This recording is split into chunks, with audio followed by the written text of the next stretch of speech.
the next few episodes, we're going to talk about a concept that's so powerful for software engineers that it deserves a few episodes to learn ways that we might protect it, and that is flow.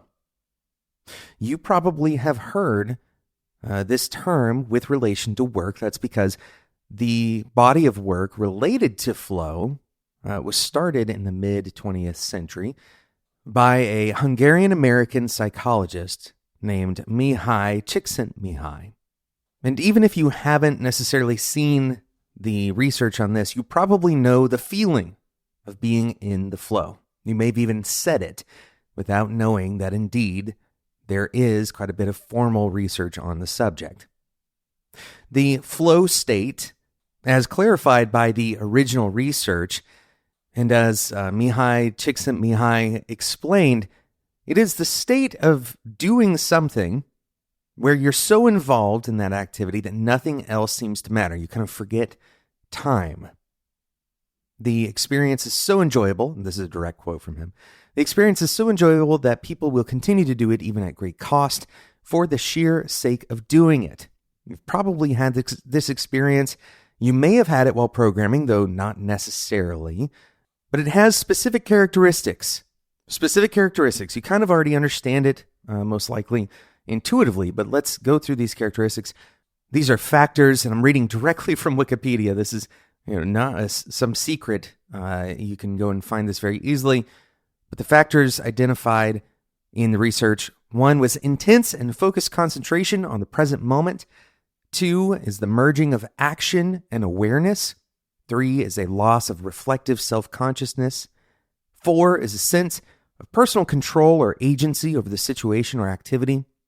5 is a distortion of temporal experience as one's subjective experience of time is altered. And 6 is the experience of the activity as intrinsically rewarding. Now, if this sounds a little cerebral, I want you to stick with me here. We can kind of break this down into what it really looks like.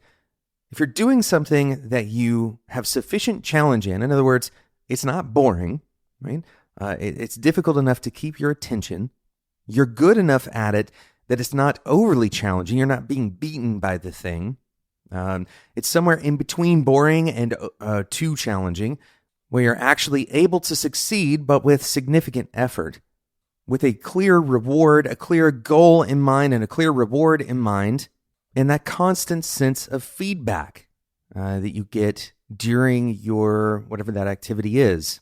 These are the elements that are necessary for inducing that flow state. Of course, it needs to be uninterrupted as well, which goes back to the very, very beginning of those factors that we listed off. Your total focus and attention has to be on this particular thing. Now, those factors represented also talk about kind of the resulting feeling or your perception. In a flow state, you may feel the sense of that temporal distortion. In other words, time seems to fly by without you realizing that it's flying by. So why are we talking so much about flow? Well, this is possible to achieve in your personal life, of course, and in your professional life. If you really enjoy, for example, software engineering, coding, you can get into a flow state when you're coding. Now, regardless of what induces flow state, what activity induces flow state for you, intrinsic in the definition of flow state is that these are peak experiences. In other words, they are some of the most rewarding experiences of our life, whether it's during work or not. And because of this reason, I want to share some strategies for protecting that flow state, dealing with things that might intrude on the flow state. In today's episode, we're going to talk about a spike in difficulty. Spike in difficulty. This can interrupt the flow state because, remember, one of the factors that defines the flow state is that you are capable of solving the problem. It's not a boring problem. It's not something that you can do with your eyes closed, but it's also not so difficult that you're stalled out. The moment you stall out, you'll exit that flow state. So here's one strategy to help protect your flow state. And this strategy is dependent on you planning to enter the flow state. In other words, For some people, the flow state might happen to them, but this is if you are intentionally kind of creating a work session, for example, and you want to enter into that work session and be able to enter the flow state and avoid that interruption. So here's the strategy. Plan now, pause later. Plan now and pause later. What this means is before you enter your work session, try to imagine some of the kinds of problems that you wouldn't be able to solve ahead of time. Try to create, and this is the planning portion, by the way, try to create rules that make the decision fast. You don't have to make good decisions necessarily. They just need to be good enough.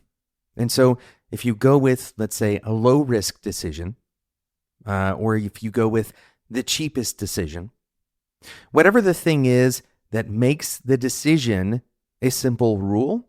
So really what you're doing is you're converting these future possible situations. You're saying, I'm going to use a heuristic immediately when I encounter a decision that I don't already have kind of the muscle memory for, right? And what this does is it allows you to stay in the moment of the work instead of saying, oh, well, I'm going to have to pause. I'm going to have to go and do some research. I'm going to have to ask somebody about that. Well, no, you have a heuristic that you can apply, and hopefully you have one or two heuristics that you can apply that will make that decision easier. In the moment, if you encounter a decision where you need to take time to evaluate, if you don't have those heuristics, or if the heuristics are proving to be not as helpful as you had hoped, try pausing on the decision. What this means is work your way around it. Imagine the decision is a boulder and you're the stream. Your goal is not to move the boulder, it's just to keep the stream flowing. So whatever you got to do, go around it, go over it, but don't stop moving. This means that you're pausing on solving the actual decision problem. All you really need to solve is the momentum problem. A good example of this is, let's imagine that you run across an issue where you need access to an API, and the access requires you to file a ticket with your IT department, or maybe access is limited, or you have to apply for approval for the API key. Who knows, right? There's plenty of reasons why you may not get access. Well, it's likely that you can fake access. You could stub out the response. It's helpful to have tools in mind that can keep your flow engaged. For example, in that last situation, I might open ChatGPT and ask it for a sample payload from whatever service. Now, this doesn't necessarily mean that your code is going to be correct. That payload may be totally wrong, and no tool is perfect. Using something like ChatGPT comes with its own considerations and problems. But if your goal is to keep moving, well, you solved that issue. Instead of hitting an API endpoint because you don't have access to it, instead of stopping for the day and waiting for that to come, you can continue your flow state by just faking it. Pause. Pause on the decision. You don't need to make every decision right now. You just need to keep flowing. Take these ideas into your next work session. Create heuristics ahead of time. Plan to make your decisions simple rather than full of friction. If your planning doesn't cover everything, when you encounter something, try to pause.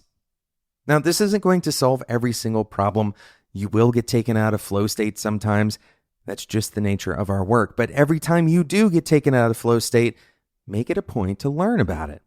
What happened there? How can I prevent that from happening in the future? Or looking back on it, was there another way I could have approached it? Did I make that decision harder than it needed to be?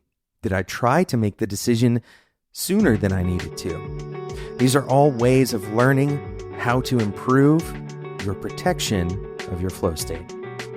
Thanks so much for listening to today's episode of Developer Tea. I hope you enjoyed this episode. If you'd like to discuss the way that you protect your flow state, maybe it's totally different from this episode. We're going to continue talking about this in upcoming episodes. I'd love to hear from you. Join the Developer Tea Discord community by going to developertea.com/discord. That's totally free. Thanks so much for listening, and until next time, enjoy your tea.